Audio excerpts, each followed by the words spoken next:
வணக்கம். இது ஜூன் 2024. நம்ம எங்கே போயின்ட்டுருக்கோன்னா மாங்காடு காமாட்சி அம்மன் பார்க்கலான்னு போயின்ட்டுருக்கோம். ஏப்ரல் மாதத்தில் திருவேற்காடு அம்மாவை பார்த்துட்டு வந்தேன். உடனே மாங்காடு போகணுன்னு நினச்சிட்டே தான் இருந்தேன். பட் 2 months ஆகிடுது. இப்போ தான் எனக்கு அந்த ஆப்பர்ச்சுனிட்டி கிடச்சிது, கிளம்பிட்டேன். இந்த மாங்காடு காமாட்சி அம்மன் கோவில் எங்கே இருக்குதுன்னு பார்த்தீங்கன்னா, சென்னை கோயம்பேட்டிலேருந்து 15 கிலோமீட்டர்ஸ்.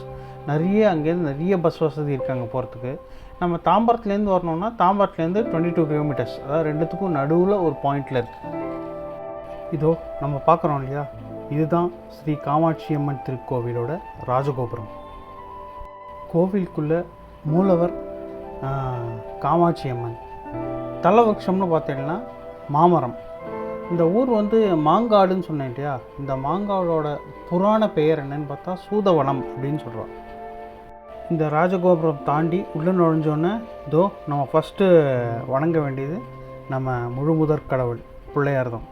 இன்றைக்கி சண்டேங்கிறதுனால பயங்கர ரஷ்ஷு. நாங்கள் லைன்லேயே கிட்டத்தட்ட ஒரு 1-1.5 மணி நேரம் நின்றுருந்தோம். பார்த்து முடிச்சுட்டு எல்லாம் நாங்கள் வந்துட்டோம். இப்போ உங்களுக்கு என்னால் என்னென்ன இன்ஃபர்மேஷன்ஸ்லாம் நான் கலெக்ட் பண்ணேனோ அந்த இன்ஃபர்மேஷன்ஸ்லாம் நான் அப்படியே ஷேர் பண்ணிகிட்டே வரேன். நீங்களும் அப்படியே கோயிலில் பார்த்துட்டே வாங்க. நிறைய மாமரங்கள் சூழ்ந்த காடாக இருந்ததுனால தான் இந்த ஊருக்கு மாங்காடுன்னு பேர் வந்திருக்கு. அதனால தான் கோயிலுக்கும் தலவிருஷம் மாமரம்னு நினைக்கிறேன். உள்ளே நம்ம அம்பாளை பார்க்க போகிறதுனால அம்பாளோட டீட்டெயில்ஸ்லாம் இப்போ நான் சொல்கிறேன் பாருங்களேன். உள்ளே போனோன்னா 4 அம்பாளை தரிசனம் பண்ணலாம். அதாவது 1 மூலஸ்தானத்தில் அம்பாலா பாவிச்சு வணங்குற அர்த்தமேரு ஸ்ரீசக்கரம். 2வது அதுக்கு பின்னாடி இருக்கிற பஞ்சலோகத்தாலும் ஆன ஸ்ரீ காமாட்சி. 3வது பஞ்சாக்னியில் தவம் செய்கிற காமாட்சி அம்மன். அதோட கதை பின்னாடி பெருசாக வரும், நான் சொல்கிறேன். 4வது உள்ளே இருக்கிற காமாட்சி விளக்கு. இதுவும் நம்ம அம்பிகையாக தான் வழிபடுறோம். இந்த பஞ்சாக்னியில் அம்பாள் தவம் இருக்கான்னு சொன்னேன் இல்லையா, அதுக்கு ஒரு நல்ல கதை இருக்குது. அந்த கதையை சொல்கிறேன் இப்போது. கைலாயத்தில் ஒரு சமயம் பார்வதி தேவி விளையாட்டாக சிவனோட கண்ணை மூட போய் உலகமே இயக்கம் இல்லாமல் அப்படி நின்று போச்சு. இதனால் சிவன் அம்பாளை நீங்கள் பூலோகத்தில் பிறக்கும்படி சபிச்சிருக்கார்.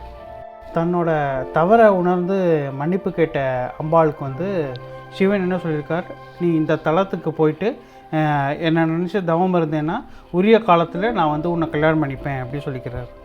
அதனால் காமாட்சி அம்மன் இங்கே 5 குண்டங்களில் தீ வளர்த்து தன்னோட இடது காலோட விரல் கட்டவரல் நுனிப்பகுதி அக்னியில் படுற மாதிரி வச்சுட்டு தவம் வந்திருக்கா. இந்த 5 குண்டம்னு சொல்கிறோம் இல்லையா, அதை தான் நம்ம பஞ்சாக்னி அப்படின்னு சொல்லியிருக்கோம்.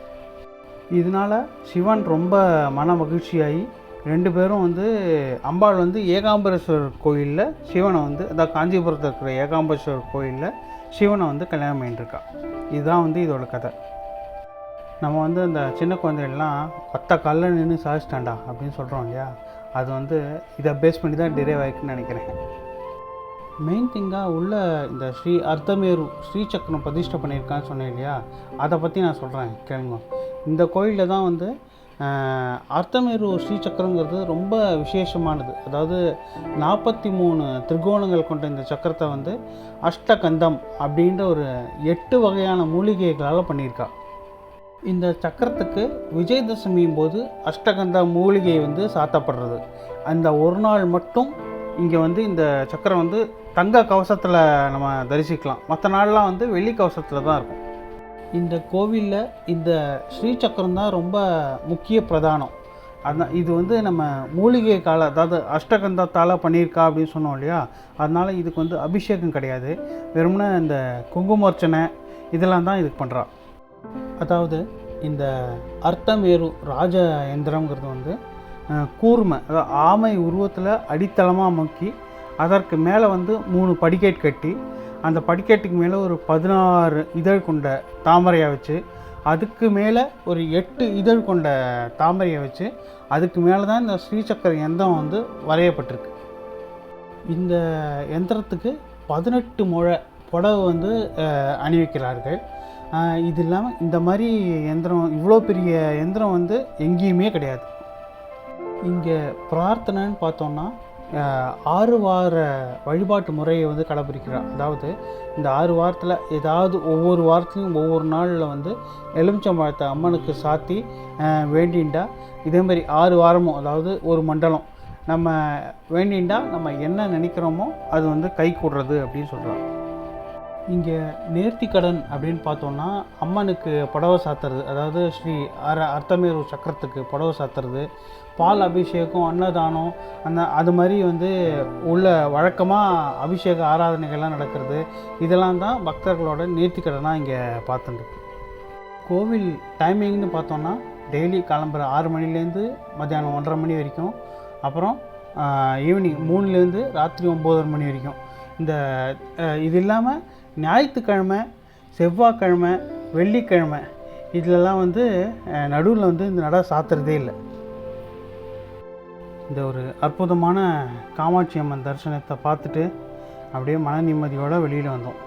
சூப்பராக இருந்தது. இந்த வீடியோ உங்களுக்கு பிடிச்சிருந்ததுன்னா என் சேனல் சப்ஸ்கிரைப் பண்ணுங்கள். தேங்க்யூ.